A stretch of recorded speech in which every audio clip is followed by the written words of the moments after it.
Zaragoza estrena un observatorio de literatura para enseñar a leer, escribir y mucho más, de 0 hasta 100 años, porque hay talleres de cuentos también para bebés. El Centro Musical Las Armas empieza así una carrera para atrapar talentos y demostrar que la literatura infantil y juvenil no está en crisis.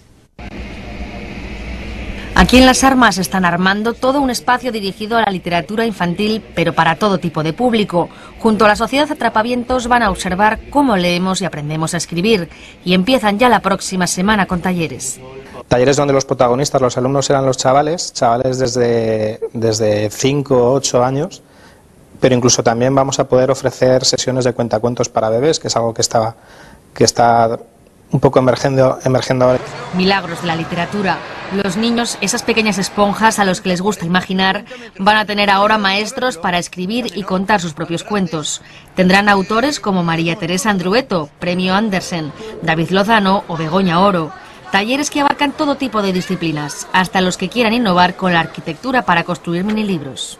Libros como este tienen magia en su interior, ¿no? Los libros ya no es algo plano, los libros es algo tridimensional, algo que se puede tocar, que se puede ver desde un montón de puntos de vista. Hay que aprender a ver las letras desde niño, también como padre o como educador. Los profesionales aquí también tienen su espacio.